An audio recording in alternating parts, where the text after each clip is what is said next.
SEO doesn't need to come first and foremost in your content strategy, but it is first and foremost in ours because it often dictates what we do, what we then decide to do. So it's in one position, a really good indicator of what we should be doing.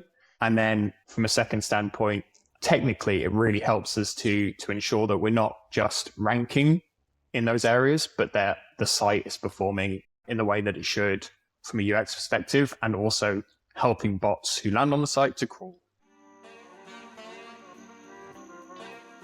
I'm Nicole MacLean, and this is Content Matters, created in partnership with Share Your Genius. Our show consists of 3 parts. One, where we pull in other Composely team members to talk about content that matters to you, like a viral LinkedIn post or the latest trend. The second always includes an in-depth interview with a leading marketer, sharing actionable insights and a little inspiration. And finally, you won't want to miss the last segment, aptly called Friends Matter, where we're shouting out some of your friends and mine for their content wins in B2B marketing. Let's cut through the marketing chaos together. I am very excited to have our very own Director of SEO, Kaylee Peterson, join her first Content Matters show. Kaylee, welcome to the show.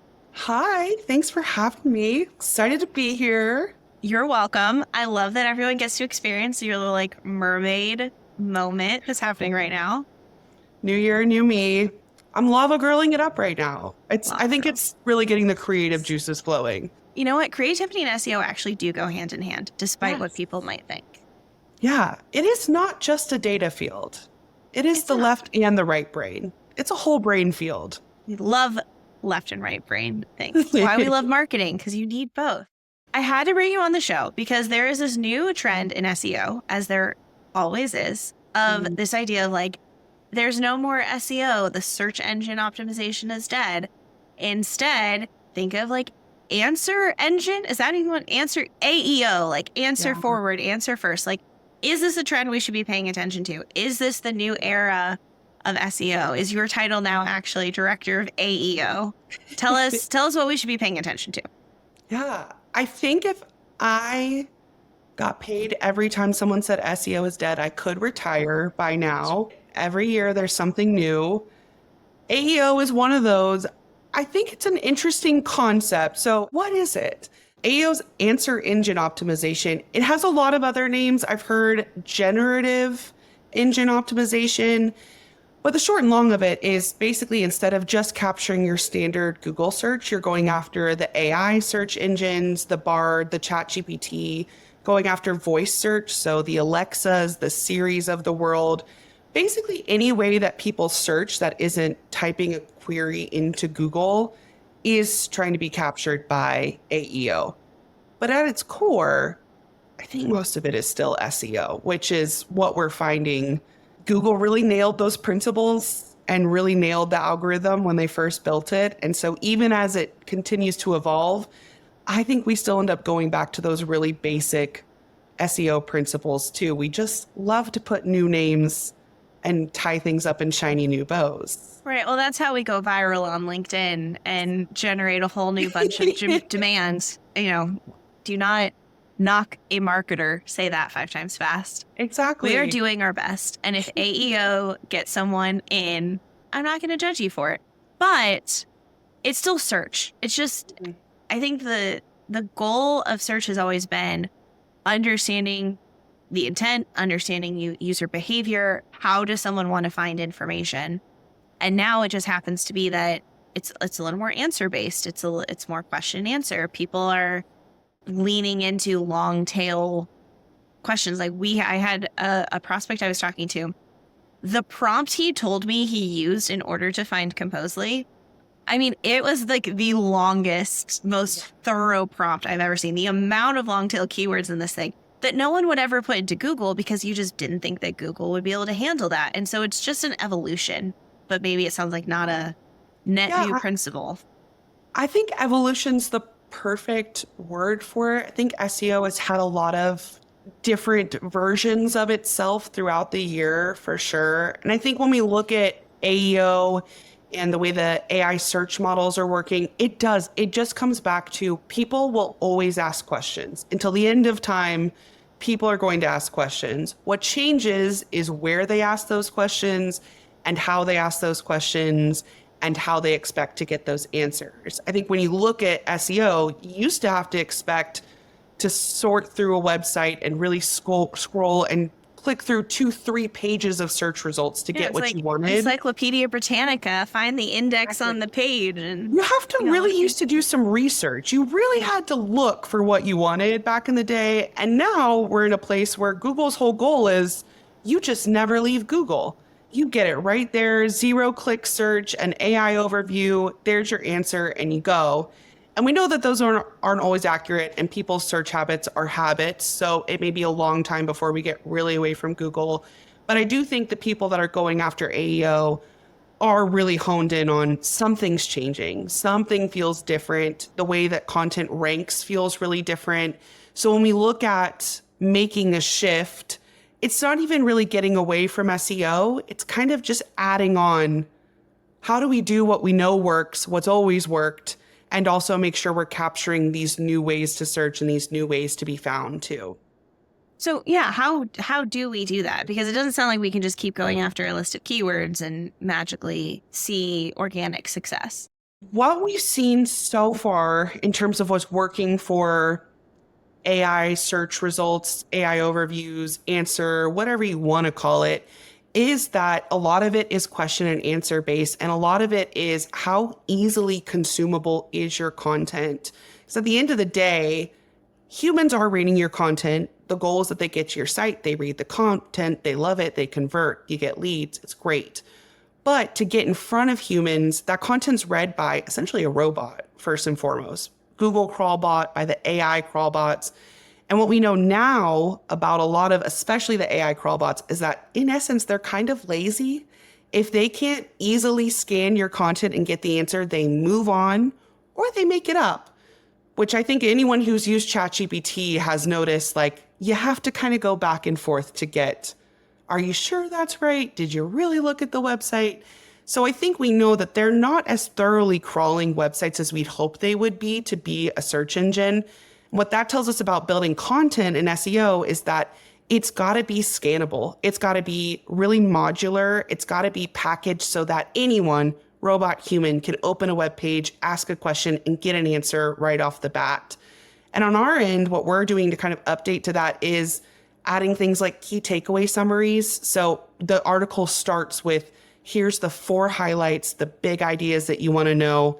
Is this what you're looking for? And if it is, cool, we're going to expand on it below this. Using more questions in content, so using questions as headers and making sure the first sentence of that paragraph quickly answers the question. So you have a really clear question and answer, and then you expand on that question afterwards. So we get more into the weeds. And using FAQs, huge. I think that's been a long time SEO practice is FAQs, but using FAQs to almost conclude and summarize the article. So even if they feel a little repetitive, you have a really clear conclusion section that is question, answer, here's everything people usually ask about this kind of content, and putting good structured data on there, good schema that says this is an FAQ section, this is a how-to section, this is a data set. Because again, when the robots read it, they're looking for really quickly, where are my questions and answers? And do they exist here? And if they do, cool. And if they don't, I'm on to the next. So I'm Will Sigsworth. I'm head of SEO at Pipedrive, which is a sales CRM focused at helping small and medium businesses find leads, close deals, and drive revenue, and hopefully grow alongside that. As head of SEO, I'm part of the growth team. So my focus is on ensuring that we're being discovered in search, wherever that may be. So Google, other areas such as social, directories, AI search now, of course, is the big thing. But also that when people come to the site, they want to convert, they're interested in what we're doing, and we can educate them as well to make sure that they understand what we do and how it will help them to grow. All right. Well, how did you get into SEO? I'm always so fascinated by people's journeys. So did you start there, or is there a fun journey that led us there? So SEO comes in roughly the middle of my career path. At university, I actually did English and creative writing. So I was interested in marketing at that point, but eventually turned down. I was given the option of doing a master's in marketing advertising after my degree, but I thought, why spend the money when I can earn it? So I went into content marketing, primarily print, but also a bit of social media, digital, email, working for some interesting brands like RBS NatWest, which is a banking chain primarily based in the UK, and Chelsea Football Club. I'm sure many of your listeners know about that. So you either just had a lot of people turn off, or more people like lean in and say, I want to hear more. Lean in, yeah. I'm not a Chelsea fan. I'll say that. I won't say who I'm a fan of, just in case I alienate more of your listeners. But yeah, it was just a job. Very much not SEO focused at that point. It was more about engaging existing customer bases, engaging staff. So we did like internal magazines for a few companies, but we also did maintaining websites, creating social platforms, stuff like that. So it was very wide reaching. And that was on the agency side. That was for an agency called John Brown. They're now part of Dentsu. And then about 6-7 years ago, when we joined Dentsu, there became an opportunity for me to work with an SEO agency from there on a new insurance brand and start working in the SEO space more, which I took because content was very much key at this point.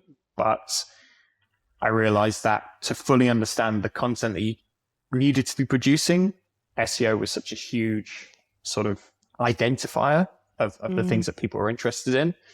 So yeah, moved into SEO. And then 6 years ago, I joined Pipedrive as a content editor at that point, primarily working on the blog. But in time, we've sort of grown our remit to the whole site and now other channels as well beyond the site, so that we have a full omni-channel SEO focus.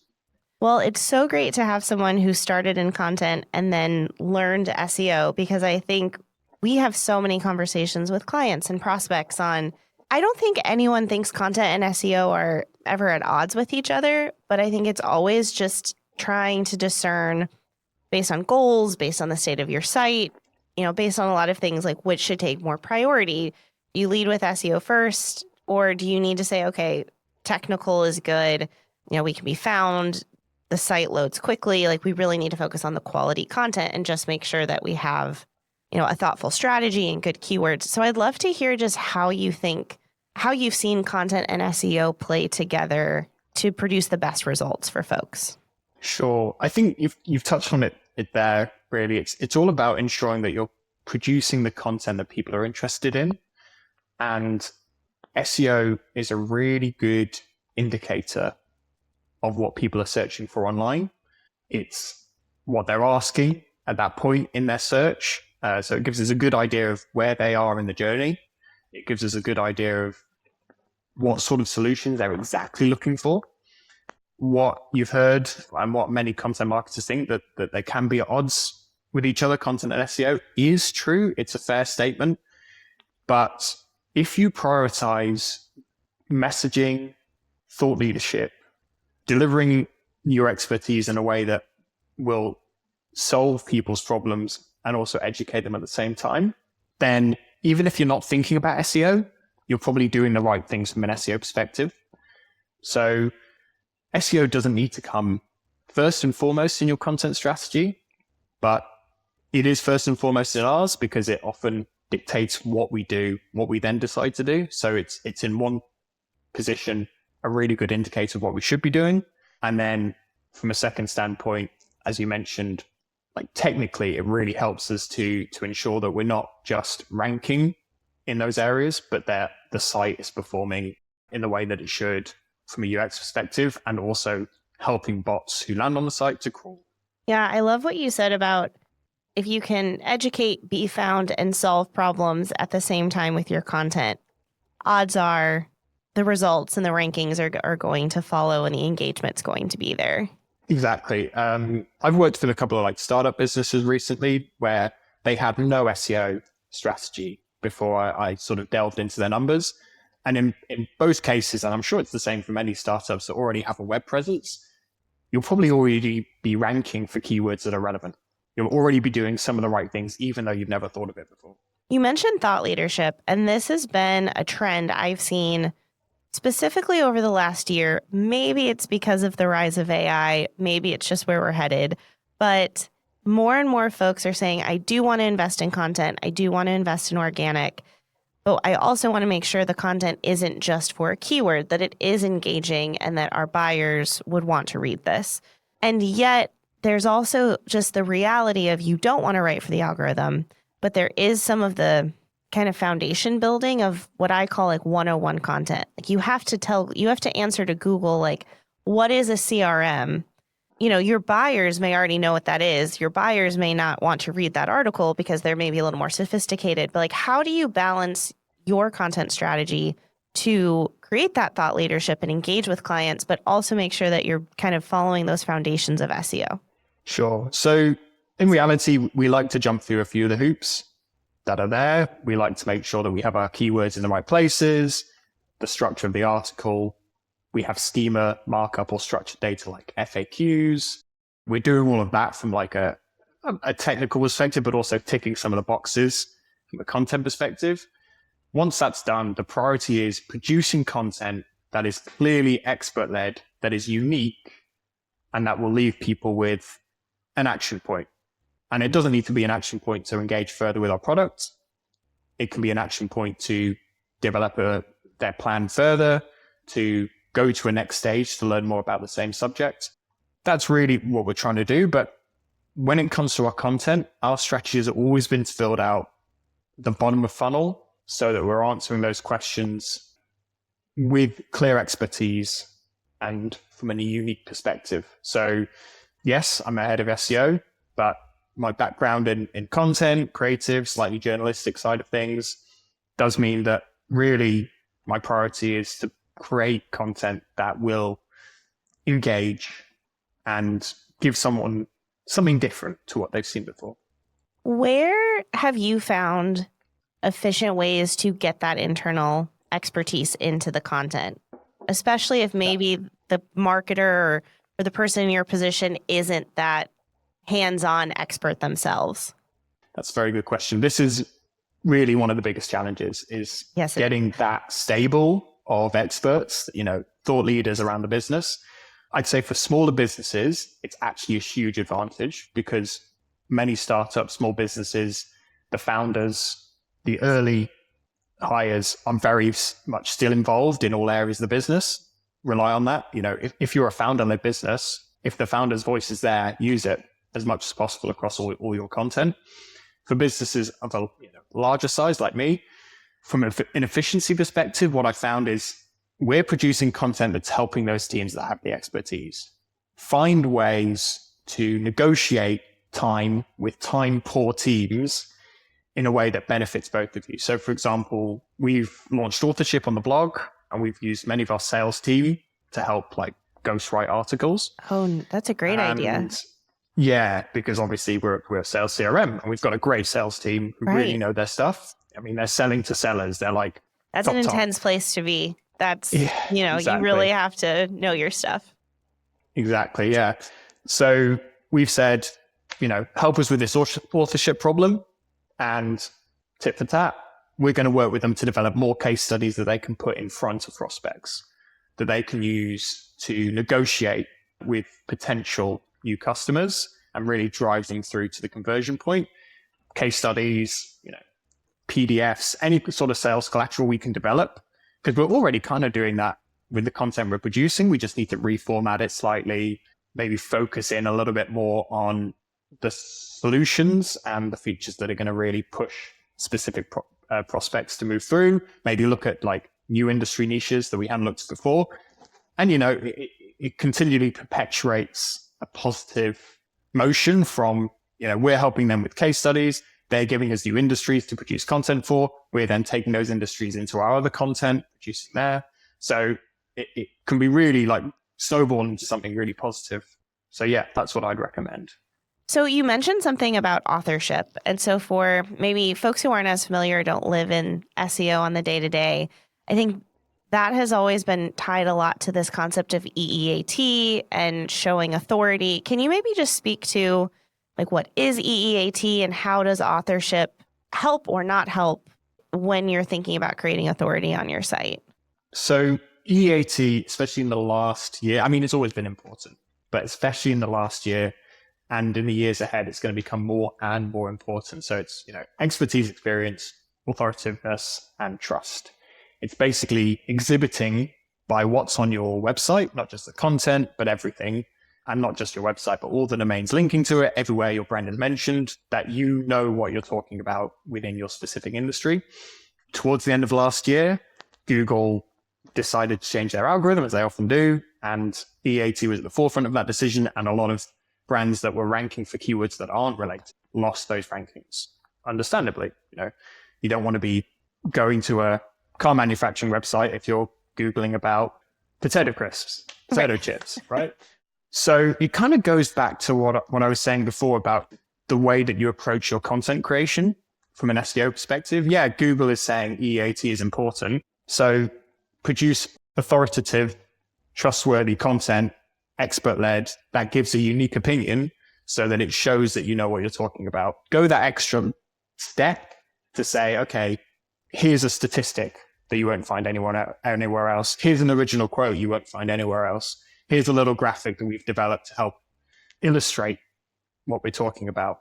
And that can really help you sort of tick off those EEAT boxes. So I'd say from an SEO perspective that it's hugely beneficial to think about the content creating just in those terms. If you don't have time for like keywords and all the technical stuff, focus on that because that's the priority. The other thing that I say Google really likes is doing the work. If Google can see that you're constantly producing, constantly improving, constantly developing, it will reward you for that. Obviously, not everyone has the time to do that or the resources to do it, but generally I've found that if you're doing the right things and you're doing them often, Google will reward you. Yes, the consistency piece I think is key. Again, a very common conversation we have with folks around, okay, well, I just want to do 2 a month. And that is a consistent. If you do 2 blogs a month or 2 updates to the site, that are meaningful, that is consistency. But I think it's more than also about setting the right expectations on how quickly you're going to see results of that consistency as well. But I think it's definitely better to think, how can you put things in place and how can you put processes in place so that you are doing that work and Google sees that consistency versus just bursts of energy that are maybe a little more sporadic. Yeah, definitely. I mean, it's like email, social media, all these types of marketing, right? A regular cadence. Google and people like things to happen regularly and often, but obviously not too often. You don't want to oversaturate it. Right. It's find that sweet spot. Deadlines looming and you're juggling a million projects? Maybe you've tried outsourcing to an agency before, but how can you be sure that they're going to deliver on your specific goals, on time, and on budget? Well, look no further than Clutch, the #1 leading marketplace for B2B service providers. Clutch streamlines your search, helping you kick off projects faster so you can focus on what you do best. On Clutch, you can select from over 2,000 unique services and specialties to quickly narrow in on a comprehensive list of the agency's best for your project. Then filter down to a short list of qualified providers through filters, or use Clutch's project brief technology to match you to the best fits. From there, just compare the providers by reading in-depth verified client reviews to learn more about the work that these agencies have done for businesses like yours, so you can make a confident hiring decision. Get matched to the best agencies for your business and request quotes at clutch.co/content matters. You'll be one step closer to having those projects off your never-ending to-do list so you can shift focus back to the big picture. That's clutch.co/content matters. So I wanted to ask this question because especially in your role and the fact that you have content in SEO, a lot of people walk in. Content marketing's not new. SEO marketing's not new. Oftentimes you're walking into a position and you're inheriting a Frankenstein strategy or a bunch of content that you didn't necessarily own. And so I'd love just to take a visionary dream moment for a second. And if you were coming into that brand new startup, you could start the content marketing and SEO engine from scratch. What would be some of the tactics and strategies that you'd prioritize today that you think would yield the best results? Yeah, good question. So as I mentioned, having worked with a couple of startups recently, what I found that they're kind of often doing some of the right things without even knowing it. So first and foremost, do a quick audit, see where they're having success and double down on those points. So they might already be ranking for a couple of keywords. optimize the pages that are ranked for those keywords, maybe build out a cluster of pages beneath those. I found that focusing on the areas where people are having success already and just optimizing, tweaking has the biggest potential for positive impact, because, the move from position 100 to 20 doesn't really bring you any more eyes, but position 10 to 5, hugely advantageous. So that would be my first suggestion. My second suggestion would be to really pin down exactly what the offering is in that business. They might already be talking about it. You said you might have already adopted, some Frankenstein strategy. But if you understand exactly what the offering is, the messaging that should be surrounding that, that gives you a really good basis to do more research around, the SEO keywords or the content you want to produce. And there's plenty of ways that you can find that out as well. So you can look at their social media, what sort of content is already resonating with their audience on there. Maybe they're an e-commerce platform. Maybe they have an Amazon site. There are already keywords there that you can check. There are plenty of places where you can find this information. So my 3 recommendations would be TLDR. First of all, do a quick audit of what's working for them and double down. Second of all, really understand their messaging, their audience, how their solution helps their audience, and how you can phrase that exactly. And then thirdly, consider all channels and look at what's working already in those regards. And obviously then there's the unknown unknowns, which I'd say is a bit more challenging. I'd say start with the knowns and go from there. Yeah, the social piece is interesting, and I've seen that pop up more. I was just talking to a sneaker brand. That's all I'll say for now. And they talked about, especially in e-commerce, there's so many variations of keywords that are slightly the same, but obviously different, like red Jordan 4s, blue Jordan 4s, black Jordan 4s. You could create a very dry article that works all those keywords in, and you could check the box and put it out. But something that they've been doing is trying to tap into trends on TikTok and Instagram and work in these keywords related to these trends. And so to what we were speaking to earlier, finding that kind of thought leadership and engaging in how you solve a problem for your clients while also marrying that.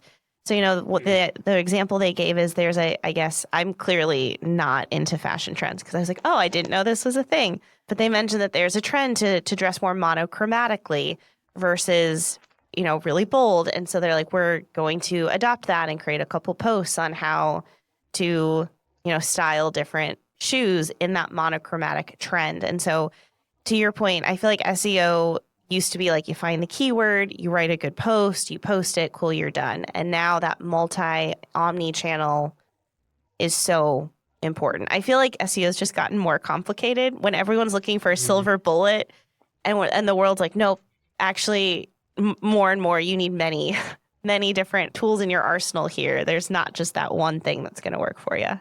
Yeah, that's very true, actually. I would say you're right. You need to think about what's happening in the industry. What your competitors are doing is hugely important as well. And that could be a real indicator of what you could try yourselves.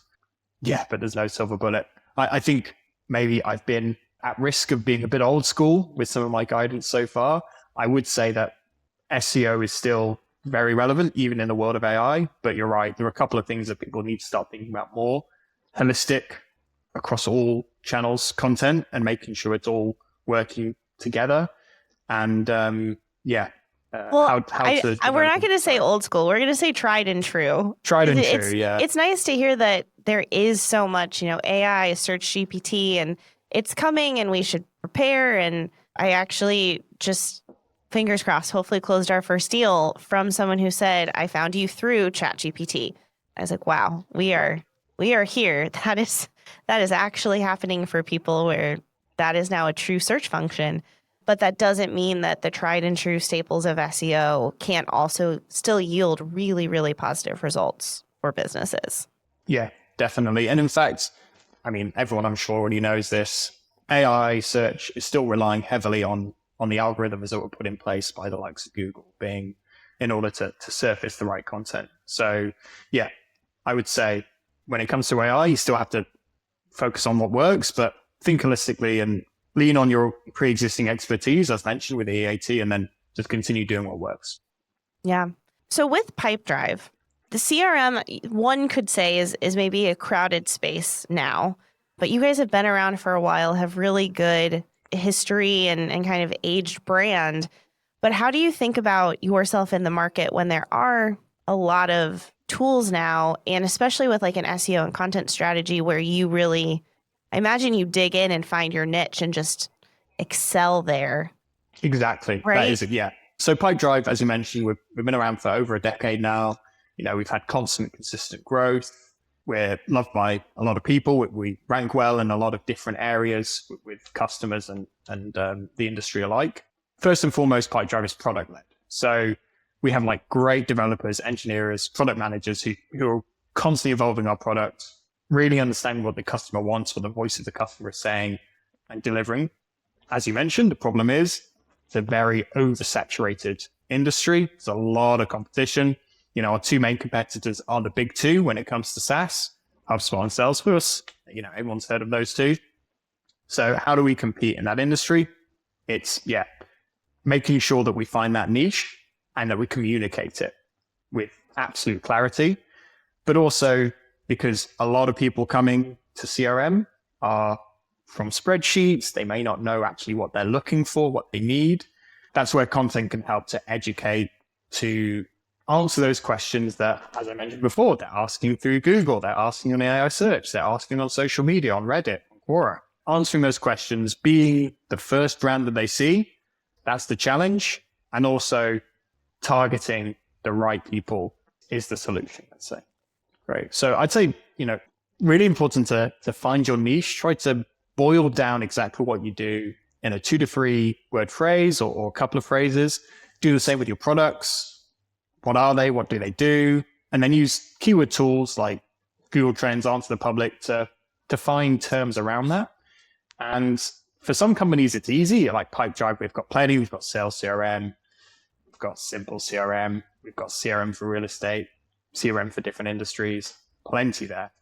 But for other businesses, it's going to be harder. So it will take work. But like I as I mentioned, I'm working with a couple of startups. One, Industriality, that offers after-sales solutions, white labels them for industry, like heavy industry equipment. It's quite a complex offering. In fact, it's a very complex offering, and that's just like one side of things they do. They've also got like AI, they've got certification, everything. With them, I said, right, here's a keyword with search volume that's relevant to what you do, and that was industrial after-sales. And that sort of trying to find exactly the phrase that might not perfectly describe what you do, but is at least something that people are searching for. That's the way to go after it. Yeah. Okay, so I have to dig a little deeper. You said the R word, Reddit, which if you're in SEO and content right now, I think is definitely a big consideration. It continuously seems to pop up more and more in the top 3 for a lot of common queries. How are you thinking about Reddit in an SEO strategy? Yeah, we're definitely thinking about it at the moment, not really acting on it. I think that's where everyone is. Yeah. A lot of brands I feel like are, okay, I need to pay attention, but what do you do? Yeah, so I think first and foremost, we're conscious that it has to be a genuine voice that we're putting on there. Redditors are some of the most observant people on the internet. And if they think someone's coming in with an ulterior motive, they'll call it out. So I think the benefit of Reddit, though, is that it's full of questions. It's full of content. It's full of people wanting to know more. From a simple basis, you can just find the threads, find the subreddits where you can just offer a bit of expertise as an individual, making sure you're not like posting as Pipedrive, posting as someone within Pipedrive or whatever business you work for, and not like doing anything to link back, just offering the information. No strings attached. Google, Reddit, they have a very strong relationship. They'll do that work for you. So yeah, I'd say in its simplest terms, just offer the help, no strings attached, be genuine. If you want to go more complex, obviously there's different sort of types of Reddit content, let's say, Reddit content structures out there like AMAs, discussion threads. All of those are opportunities as well. From my business's perspective, we're B2B, so it's an even bigger challenge. If you're B2C or you're B2B, but you have an offering that is, let's say, more playful or more less staid or business focused, you could also trial out being a bit quirky on there, entering conversations that may not be directly related to your business, but where you can sort of put in a thought that is related to what you offer, but in a way that feels natural to the conversation. I mean, social media has been rife with companies doing that. And it became a little bit too much, I think. Maybe like 3 years ago, I think that kind of died down, but you used to have like Oreo and Wendy's, Burger King. Wendy's, yeah, exactly. When they started talking to each other, I think that was when everyone was like, well, we're done now. Yeah. Yeah. Absolutely. Yeah, I think Reddit, one other thing I've been thinking about it too is as just a potential another client testimonial channel. You know, we have G2 Crowd, we have Trustpilot and Clutch, and, you know, I mean, I'm sure there's so many more, but, you know, if someone goes to Reddit to say, well, what is someone saying about this company? Because they trust Reddit. It goes back to that EEAT. Yeah. It is probably one of the most trustworthy sources because there is that authenticator, like BS meter, I think, on Reddit that the users can really tell. And if you're not there, and B2B is harder. I mean, to your point, I don't know that there's as much of an expectation as maybe a B2C that people are sharing their experience. But it is, I think, something to consider of if you have clients who are big Reddit folks who, you know, mentioned a client success, that like they look at Reddit for unrelated things. Like it might be something to think about from client advocacy, just how you can say, hey, can you share your experience? And then there is that genuine thing. So I think that might be a kind of soft way to start entering in, is just thinking of it just as we do other reputation management platforms. Yeah. And in fact, I mean, I'm sure you know this, many of your listeners do. There was a bit of a turning point where with Google and Reddit's special relationship, some of these directories, G2 Crowd, etc., were left in the cold a little bit and Reddit replaced them. So yeah, you have to think about Reddit as a like for like in those regards. The one thing I'll say though is that AI search platforms, Perplexity especially, is still using directories, etc., to surface information. They're not as reliant on Reddit. So if you're interested in bringing in leads and customers from that regard, and like you, we've had some success recently. We've had a few leads come in from those platforms and pretty similar conversion rate as well, which is nice to see. But if you're interested in ranking on Perplexity or appearing in Perplexity search, then it's still worth going after directories or even Google. Directories are still definitely a worthwhile channel for consideration. Yes, kind of just like you said with Google's not going anywhere. These other directories, they're not going anywhere right now. It's still important. So we've talked a little bit about content and SEO. We've kind of skirted around some technical SEO pieces, but would love to hear just some thoughts on the technical SEO pieces, how important that is, and how to use that to then inform your content strategy. Sure. So technical SEO obviously is vitally important, and it's actually one thing that everyone should be doing if they're looking into SEO, because it's a real indication of the performance of your website. And that impacts not just SEO, but UX, etc.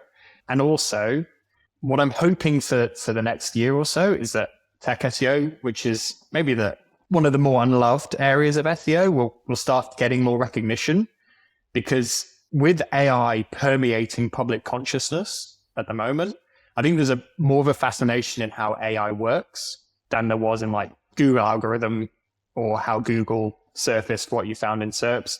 The average consumer wasn't interested in that, and Google obviously guard that information quite carefully anyway.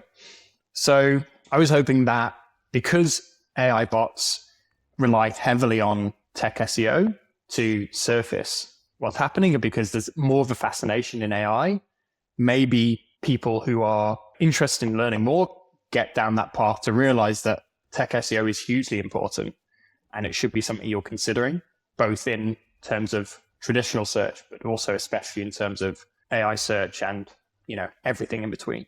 Completely agree. It's been an interesting evolution of our company as well. We started and our core is still content and content creation and all of the stuff we've talked about, how important it is to have quality, unique, expert content. But we very much, we quickly saw folks who that's all we were doing for them. But then they'd say, why isn't our content improving? Why isn't our ranking improving? And then as we started trying to help dig in and like solve this, is it the content quality? Is it whatever? The number of technical issues we would find on sites. And it's like, you can produce the best content in the world, but if the technical is not there, it's just this like weight, this anchor on your site that just is going to drag it down no matter what. Absolutely. So I agree. I think the first thing you said there was technical SEO is important, and it's the one thing everyone should do. And I feel like that's we could have just done the whole show in about 30 seconds. Yeah, just cut it there. Yep. I mean, content off page, that's the fun stuff. Tech SEO, that's the foundation. Ooh, tech SEO. Wow, that was so good. That should go on a pillow for SEOs. I think that's a Neil Patel, I'll give him credit for that one. Will, let's celebrate. What are some fun things that you and the Pipedrive team are working on? So unsurprisingly, like pretty much every business in the industry, we are looking at how we can bring AI into the platform. We've already got a couple of beta products out there. We've got a sales assistant. We've got some chatbots on the tool that help people find the information they need. But watch the space. We've got plenty of ideas to do more, whether it's building reports, helping you write emails. That's something we're really excited about for this year.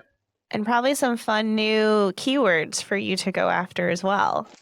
Yes, very much so. It's, I'd say, 30 to 50% of strategy for this year is around AI. Yeah. And actually, here's something that I will say as a bit of advice.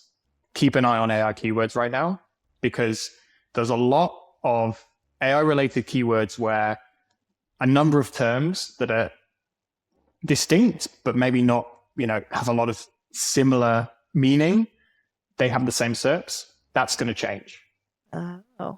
So if you do AI keyword research and you're like, we can just cover the same topic with these 3 different keywords and have them on the same page, great for now, but keep an eye on it, because in the future, those 3 keywords will have different topics that you can cover. Yeah. Okay. That is good to know. As people sort of better understand what AI is, better understand the solutions that are being offered. As I mentioned earlier, people are far more interested in AI than anything else, even, the layperson. So be prepared for search volume to grow in that area. Yes. And I feel like I've been just hearing and seeing a lot with, to your point, search engines besides Google. Bing, I've been hearing getting used a lot more, likely because of their use of AI. Obviously, Search GPT, ChatGPT, Perplexity, and then even looking at other things like Reddit and YouTube, which are, as you put it, have special relationships with Google. But looking at, I think, just expanding the definition of what a search engine means and is. Exactly. It's not just Google. Exactly. Yeah. Sort of what I was hinting at, but maybe not saying as eruditely as you did when I was talking about holistic search. Yes.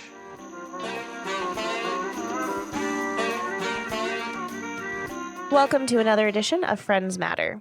Because after all, content comes and goes, but we know that friends remain. All right, this week we are celebrating our friends of Composely, Nick and Ian over at Sure Oak, who just launched their own podcast at the end of 2024. We obviously know how much work and care goes into launching a new show, and so excited for them. Their show is called The Growth Asylum, where they're focusing on topics all about how to grow revenue using sales and marketing tactics. They have such great energy, and so if you're interested in finding another show, be sure to check them out, and congrats, guys. Wishing you tons of success. If you know someone who's doing cool things, launching their own show, a new product, trying out new things in the market, we want to hear about it. So be sure to go to Composely/friends-matter to nominate them. That's compose.ly/friends-matter. Thanks for listening to this episode of Content Matters, created in partnership with Share Your Genius. If you like the show, please subscribe, leave a review, and share with a friend. Otherwise, you can find all the resources you need to stay connected with us in the show notes. Till next time.